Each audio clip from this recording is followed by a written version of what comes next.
Danielle Crawford. Here we go. Brian Palmer. Do you solemnly swear the testimony about to give that down here, the truth, whole truth, nothing but the truth, so help you God? Yes. Thank you.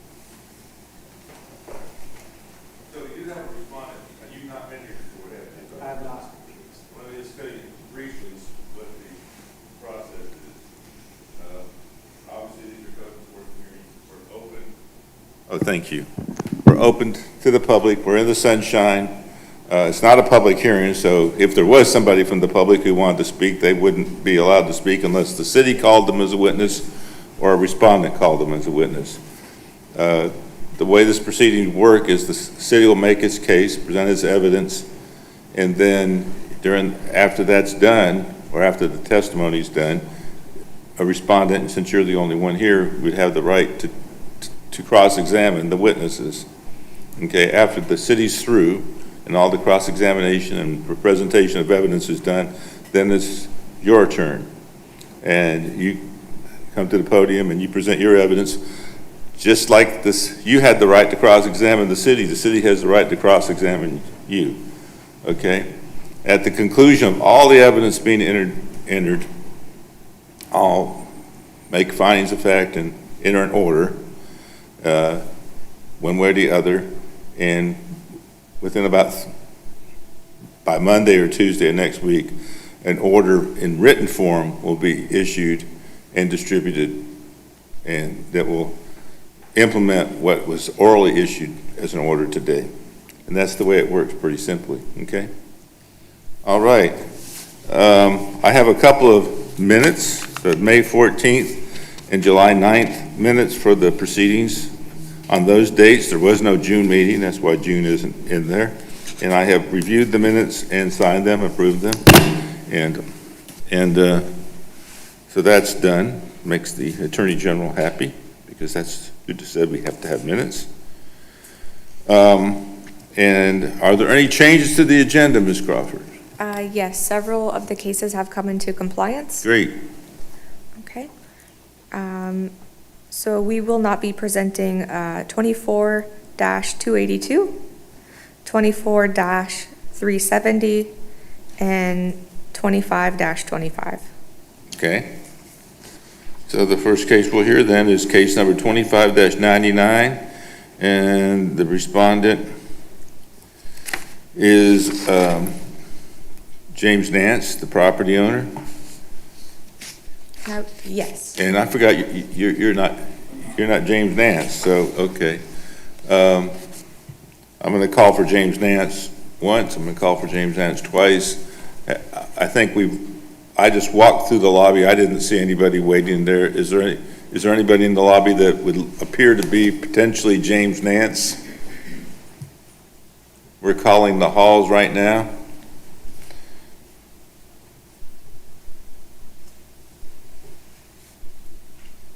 No, sir. Mr. Palmer has called the halls, and there's no James Nance present, so you may proceed. All right. I would like to enter the PowerPoint into evidence. Okay. Obviously, there's no objection, so it's admitted.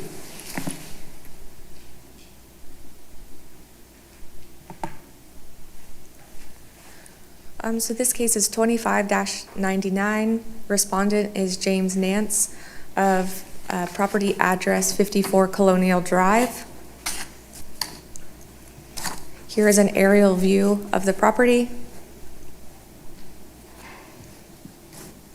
On May 2nd, 2025, a notice of violation was sent to the respondent for section 22-3.5, maintenance of abutting the public right-of-way, section 10-22, enumerated conditions prohibited, section 15-23,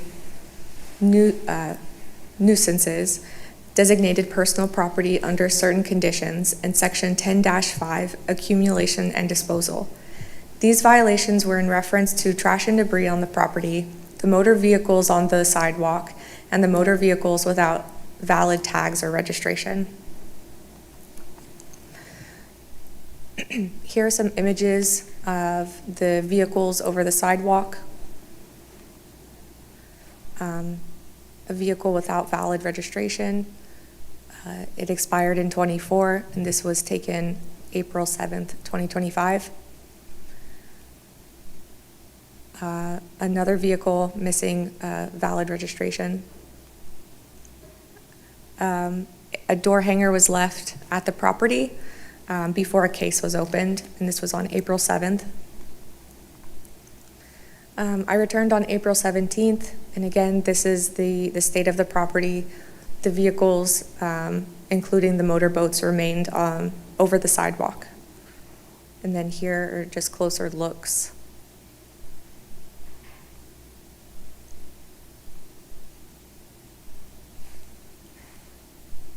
Here's a side profile of the boats hanging over the sidewalk. And this remained on July 22nd.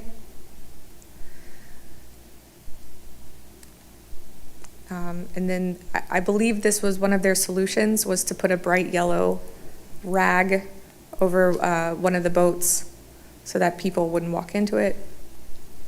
Again, no valid registration. A notice of violation was sent, as well as a notice of hearing. The notice of hearing was posted to the door on July 22nd, 2025. And I still have not heard from the respondent, and the property remains in non-compliance.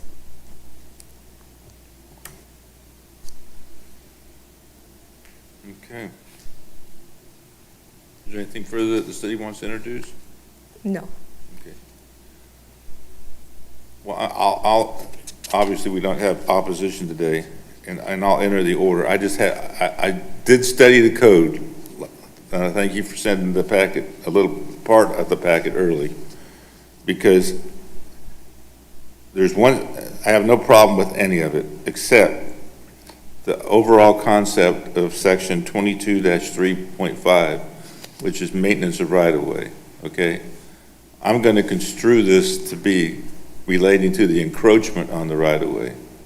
Yes. The way that code is written, and I don't mean to say, oh, I've been through all this millions of times, but I have in this case, because I've been involved in similar codes since 1985, where a city or a county attempts to place the burden of maintaining the road on the abutting property owners.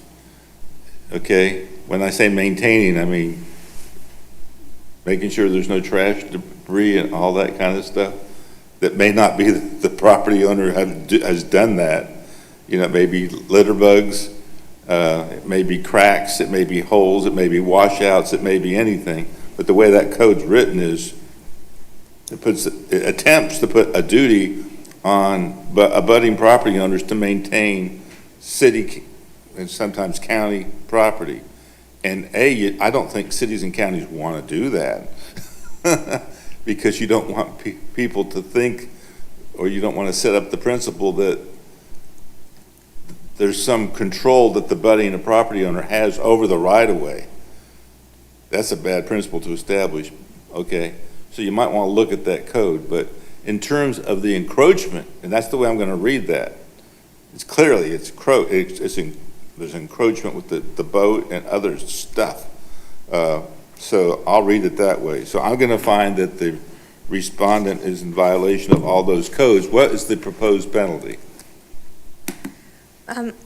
Based on the testimony and evidence submitted at the hearing, we respectfully request the magistrate find the respondent in violation of the notice of violation and give the respondent until August 20th, 2025 to bring the property into compliance. If compliance is not obtained by that date, a fine be imposed starting on August 21st, 2025 in the amount of $100 for the first day and $150 for each day thereafter until compliance is confirmed. Okay. So in case number 20, is there anything further? I'm sorry. No. In case number 25-99, I'm going to find that the respondent is in violation of section 22-3.5 and encroaching upon the right-of-way and thereby not maintaining the right-of-way in a manner which they have a duty to do. that a violation has also occurred relative to section 10-22, prohibiting nuisances, and section 15-23-1 that also relates to nuisances, and section 10-5, accumulation and disposal of materials, which is basically another nuisance provision. And the fine will be as proposed.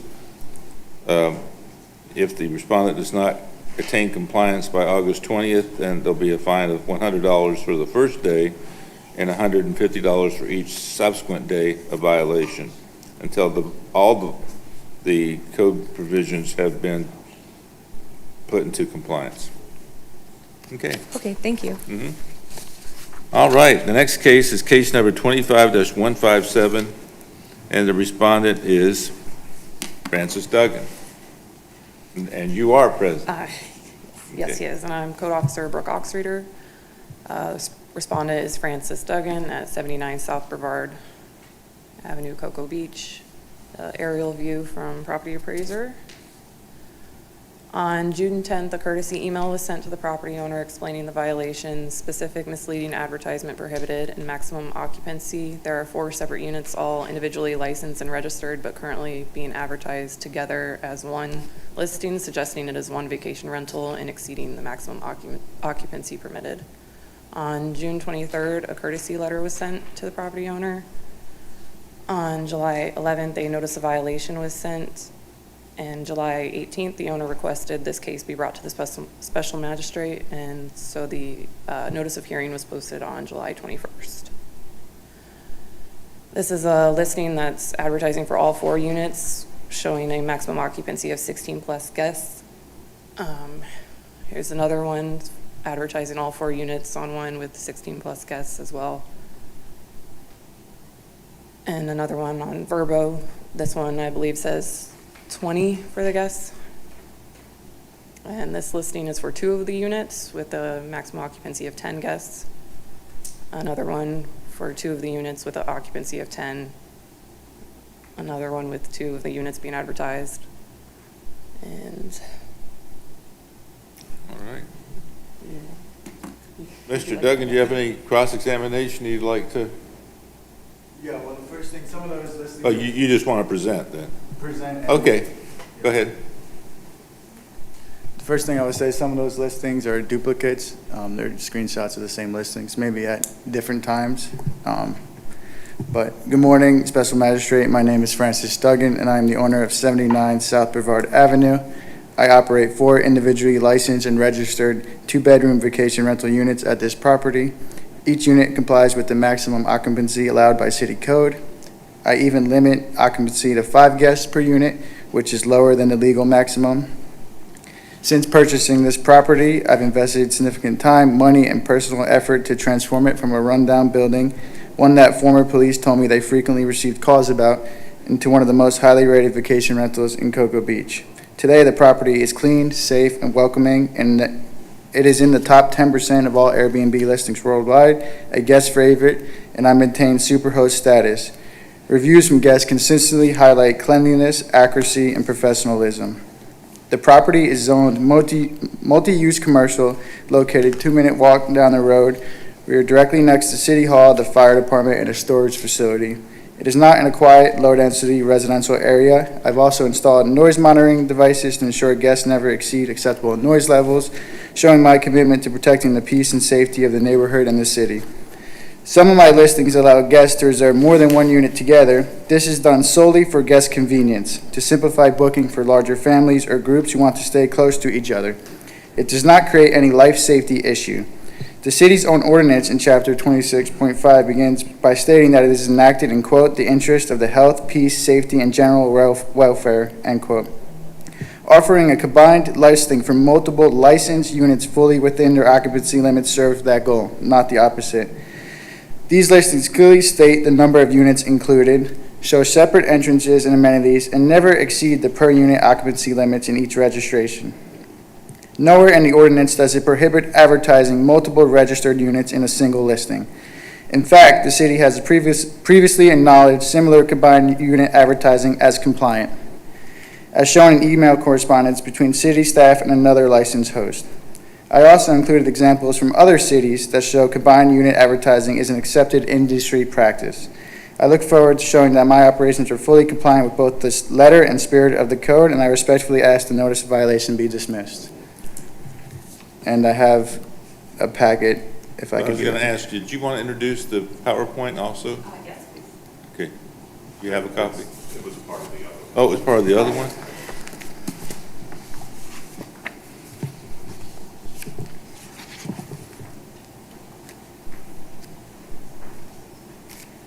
I was looking at the screen.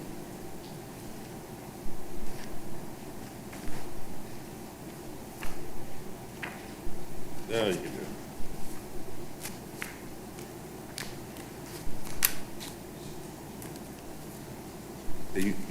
Obviously, you just saw the PowerPoint. You have any objection to it being introduced in evidence?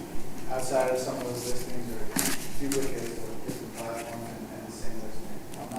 I'm not advertising, the 4 units twice on every day for any platform. Okay, so that's your testimony to clarify what was introduced then? Correct. Okay. It's misleading because it's the same, it's a screenshot from the same listing twice. Okay.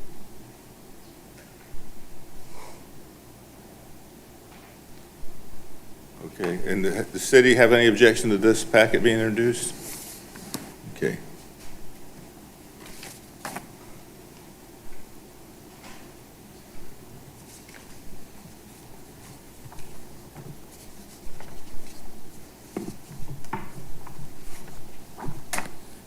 Do you want me to give you a run-through? Yeah, that'd be good, then the city can cross-examine if they desire to. Okay, so page 3 is just kind of a summary, what I already went over. I have 4 vacation rental licenses and 4 BTRs for the property. Listing screenshots clearly show the number of separate units included in the booking, so it is not misleading. In fact, we have gotten 5 stars on accuracy for the listing.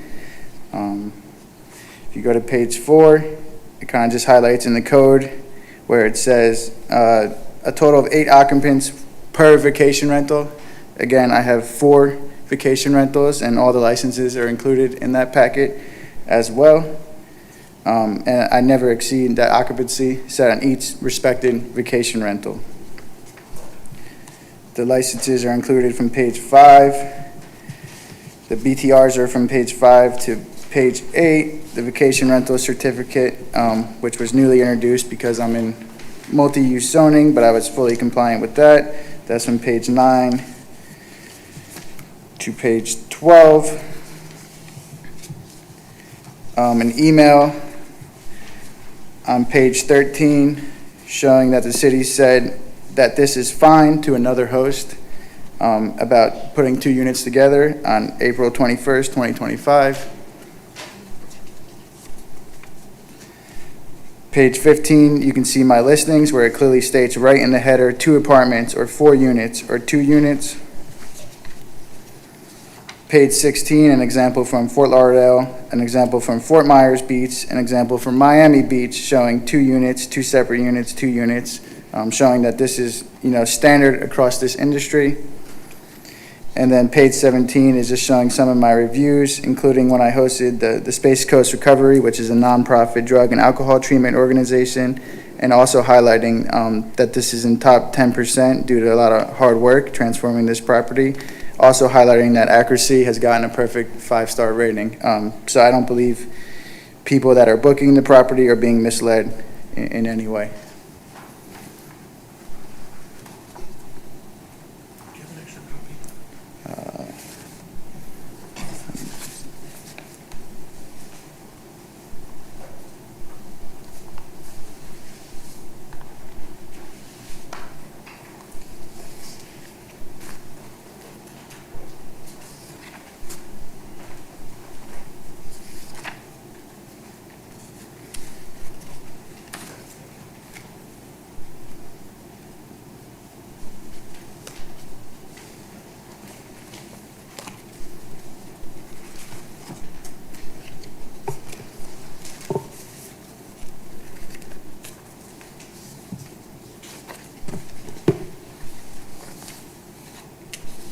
Okay, does the city have any cross-examination?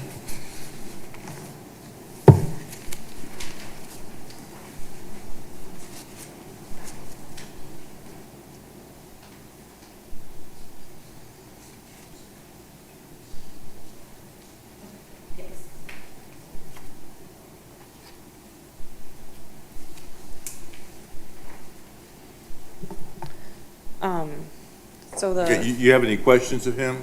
no. No, okay. Are you through? Do you have anything else? Are you through, sir?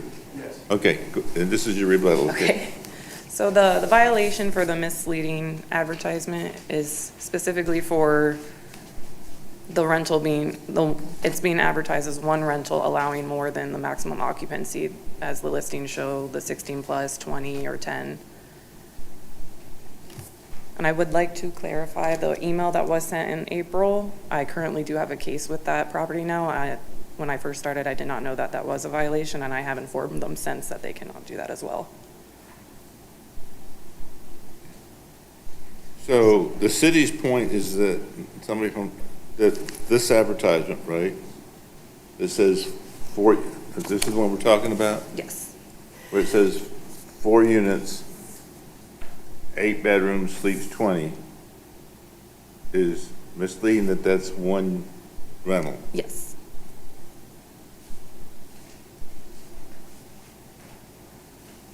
Can I, real Of quick? course. What's the misleading portion of it is where it says sleeps 20 or sleeps 16 or sleeps 30 or however it may be. That's misleading, stating that I have this big, even though I have 4 units, even though, you know, it's the code says 8, this property is listed as sleeping more than what is allowed by code. That's what's misleading. If the advertisement said each unit sleeps 8 and it doesn't have anything above that, that wouldn't be misleading because that's what the code allows.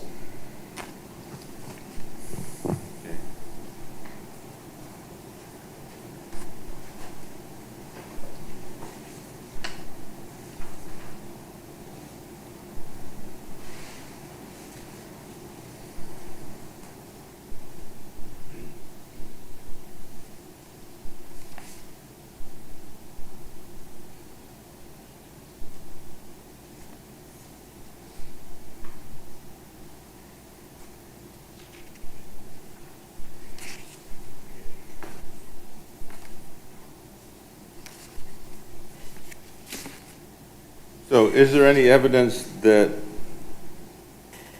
section 26.5-53 is being violated? That there's actually being more than 2 occupants per bedroom plus 2 occupants?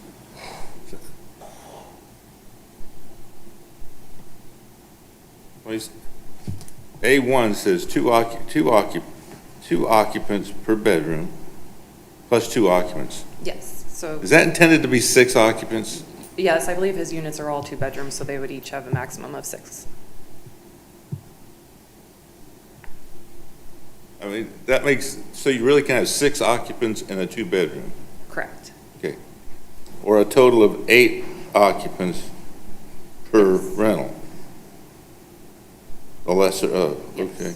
So if the listing was, say, like a single-family residence, as it's advertised as one rental they could book on, the maximum could only be 8, even if he included all 4 rooms. Well, I got you, but each of these units is allowed to have how many? 6. Okay. On the registration. Well, wait, hang on, you can cross-examine in just a second. So the city's position is each of those 4 units can have a maximum of 6 people per unit. Correct. Okay.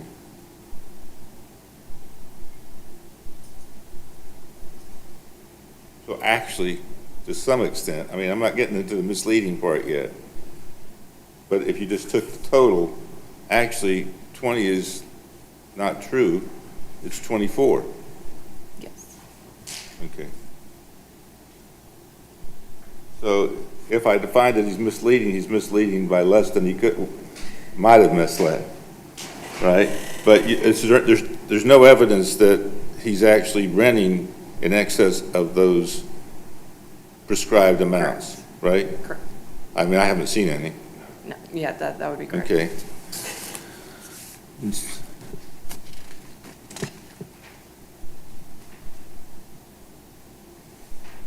And 26.5-58, that relates to chapter 26, not chapter 13. So the section 13.1-4 violation stands on its own. Yes.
Okay, does the city have anything further?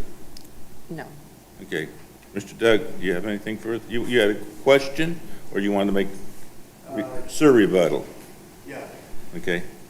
So I just want to mention, when the city issued me their vacation rental registration, in the packet, it shows I'm allowed 8 people. I believe that was a typo. Besides the fact, as I already mentioned, I keep all my units to a maximum of 5, which is below the city code of 6. I Well, don't, quite frankly, the city's conceded that there's no evidence that you're violating the numerical limitation of occupants in these rentals. So I think the sole issue now is misleading advertisement. That's the way I'm looking at it. And So if you should really address your point to and I'll be upfront with you, okay? Because we need to discuss this. The way I'm reading everything, the advertisements, they're at least ambiguous, but if they're ambiguous to the point of being misleading. And the reason I'll tell you I'm concluding that is because the advertisements, these are your Shark Tank apartments, right? This is what Correct. we're talking about. Okay.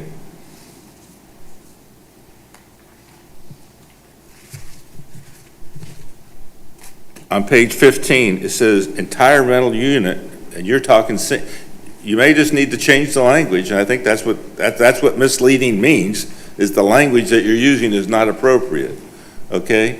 You may just need to change the language, and I'm not your attorney, I'm not gonna tell you what to do. The city can work things out with you, but in what you've admitted into evidence says entire rental unit in Cocoa Beach, unit. 10 guests, 4 bedrooms, 5 beds, 2 baths. Okay? And there's other places, I won't go through them, but it indicates, and the city's evidence too, the listing that you said was redundant, I know you say there's 2 in there, but it doesn't really matter. If any of these were done, is this one still online? correct. Okay, well, then the city's right, because it's only 8 bedroom. But it is 2, DT's only 8 bedroom. That indicates infers, leads one to believe, okay, that there's an 8-bedroom unit. Has there been a case of anyone being misled? Because I just showed you the Oh, reviews. that's beside the point. It's whether the advertisement's misleading. And it also Okay, says and- directly in the header, 2 apartments, 4 units, 2 units, above that. What you're seeing is what Airbnb pushes out, that's not an edible field. This right here is not inedible. The top is where it says 4 units, but I'm already advertising it as 2 units, 4 apartments, 4 units. But DT's only 8-bedroom, sleeps 20. That's not editable? No, that is edible, Well, but that's also, what's misleading. I read it, I mean, I'm a reasonably intelligent person. I think there's a unit. It's the only one, and it sleeps 20. but it says it's 4 units as well, right? But that's why ambiguity can be misleading, you see? Yeah, but I don't, What does that mean? I just read the first part, oh, it's the only 8-bedroom, and it sleeps 20. I okay. might stop there. I'd be happy And a to, lot of people who read advertisements, such as me, because I hate advertisements, okay? I don't read the whole thing. I might read 1 gallon milk, $2.69. Then my wife will figure out that it's chocolate milk, you know? But I just looked at the first part, and I wasn't misled, but this is misleading. This is the advertisement I just referred to about the milk was not ambiguous. This is ambiguous. And when it's ambiguous, then it can mislead someone. And that's what the code's talking about. So we're narrowed down to that one violation, and that violation, I believe, can be cured just by working with the city to modify the language to make it specifically say what the code allows, which the city's not alleging that you're violating now. yeah, the that city's would, not that would alleging be that my you're- point. I'm legally allowed to have, as we already went over, 24 people in the 4 units. I don't think the city's not debating that right now. It's just spelling it out exactly what the code allows and what you're renting. So if I just had 4 units and left out Well, sleeps I'm not gonna 20, tell you, I can't.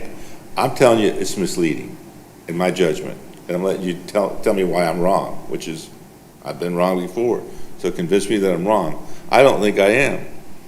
Yeah, And I think this should be an easy resolution between you and the city, sitting down and saying, let's see what this, I assume the city would work with, they're saying yes, the city is saying yes, they'll work with you to get the ad to say specifically what the code allows. Okay?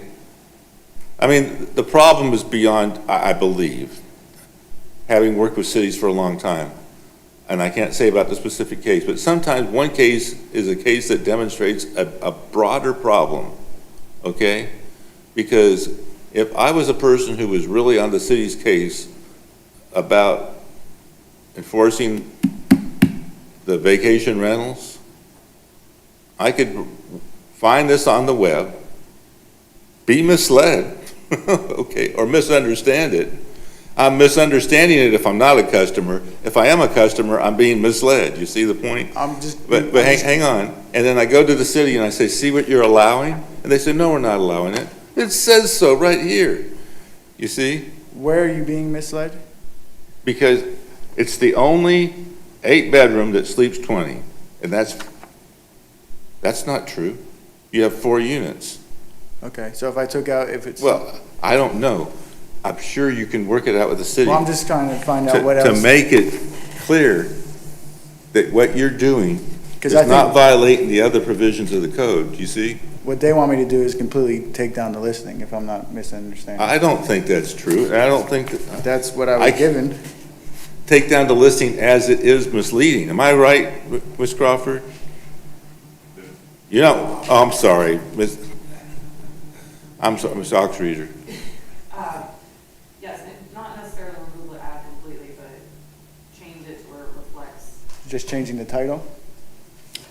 I'm going to refer to my supervisor. Well, I think, let me butt in here.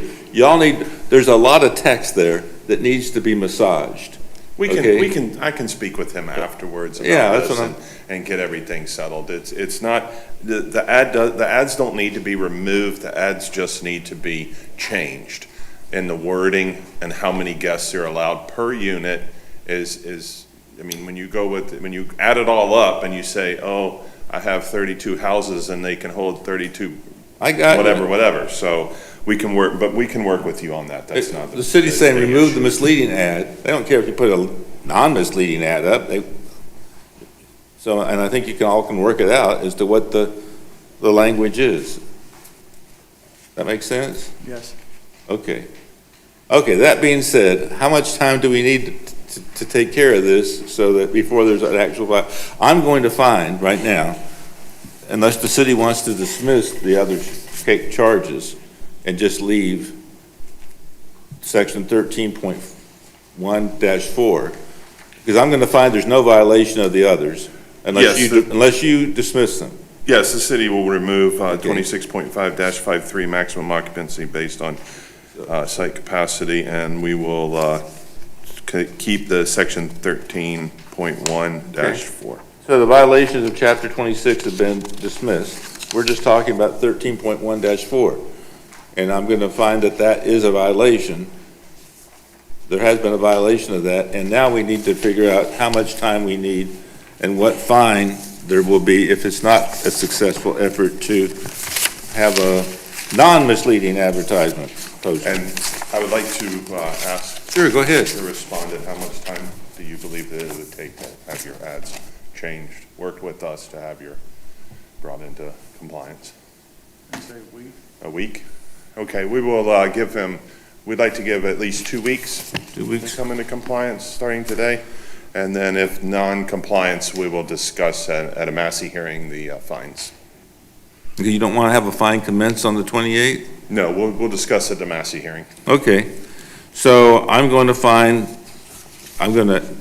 note that the city has dismissed the alleged violations of section 26-.5-53 and 26.5-58, has dismissed those two allegations, and I'm going to find that there has been a violation of section 13.1-4, and that the respondent has until August 27th, 2025, and should the violation not be remedied by that date, a Massey hearing will be held shortly thereafter, probably around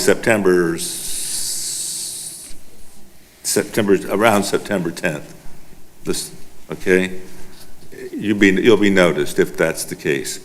A Massey hearing will be held to determine whether or not the violation was not cured, and if it was not, what daily fine would be imposed. And let me say that what the city is doing is really saying they want to work with you. I hope you understand all that. Okay, so that'll be my order on this case. All right. Is there any further matter to come before the special magistrate today? The city has nothing further. All right. Thank you very much. Oh.